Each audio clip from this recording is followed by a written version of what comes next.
It's the festive season, and it's not quite complete, is it, if you don't feast at least once with your family and friends. But all that overindulgence, well, it could lead to more pain than gain. I don't know why you're looking at me when you say that, Dawn. You know, with Christmas and New Year's and even Chinese New Year just around the corner, let's chew on the risks of festive binge eating with Dr. Sonali Ganguly. She oversees the obesity program at Singapore General Hospital. So, you know, we are about to enter, or we have already entered, in fact, the sort of the festive feasting, if you like. Tell us, how do we know when we've gone too far? Is there like a percentage of weight gain that we should be looking out for or conscious about, or is it more about the types of food we eat? Yeah, sure. So studies actually show that people tend to gain anywhere from 1 to 2.5 kilos during the festive season. So, you know, and honestly, I think that even that's too much. I usually tell my patients to try and just maintain their weight during the holidays. Certainly don't try to lose weight. It's way too stressful. I mean, if you think about weight loss during normal times, it's stressful. So imagine trying to go through that during the holiday, you know, festive times. So maintaining weight, and if you do overindulge and put on 1 kilo or 2, try to take that off right away, because there's probably another festive season right around the corner. Well, there are indeed, coming fast and thick and fast. Well, we can share that before this conversation began, we were chatting with Steve, weren't we? And he admitted to a bit of binge eating. Didn't you, Steve? I did. And the thing is this, okay, it's the festive season, there are more goodies around, but it's not just the fact that Steve's, you know, seeing visually lots of cookies and so on. There could be other triggers, right, Steve? Am I It could be peer pressure. What could the very much under pressure at the moment.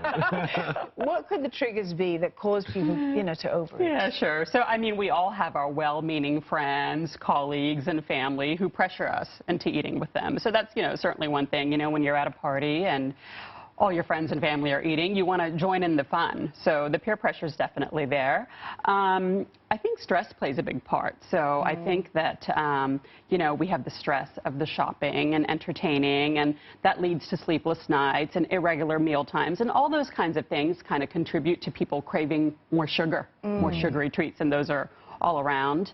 And then, you know, the lack of sleep, all of this really contributes to.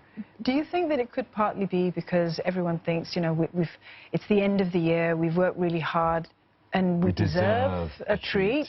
Sure, don't we all? Yeah.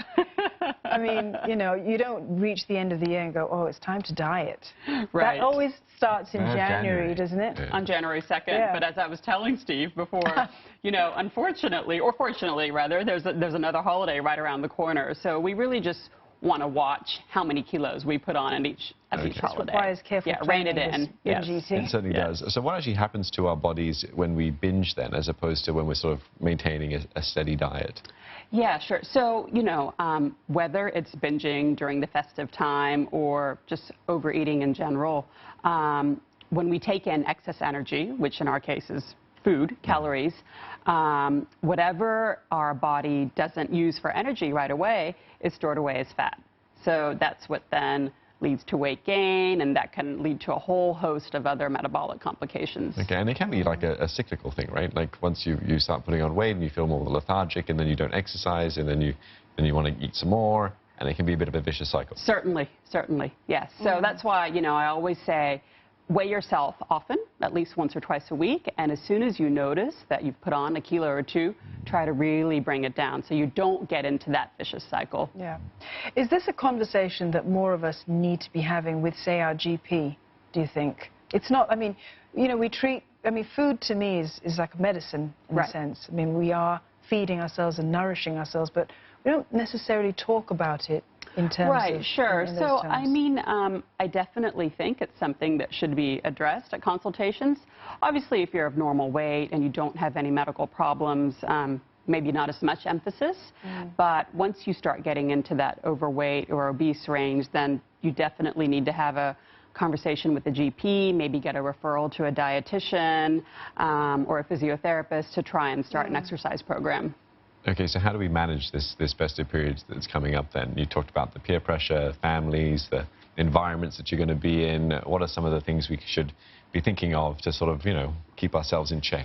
Yeah, so I think, you know, first and foremost, try maintaining the weight, weigh yourself often. Don't not have the treats. I think it's fine to indulge every now and then, but probably watch your portions. I think it's very easy to overeat, especially when there's snacks and tidbits all around the office. So don't just eat mindlessly. So be very mindful of what maybe even have a plan. So if you know that there's going to be an evening event, plan out your meals before that evening event. And then certainly don't eliminate the exercise. So it's very easy, like you were saying, that once you get into this rut, you get into a vicious cycle and you stop exercising and then you feel worse and you gain more weight.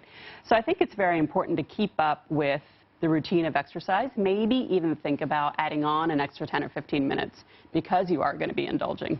All right, you're going to have to add on quite a bit more than that. Thank you so much for coming in and speaking with us, Dr. Sonali Ganguly from the Singapore General Hospital. Thank you.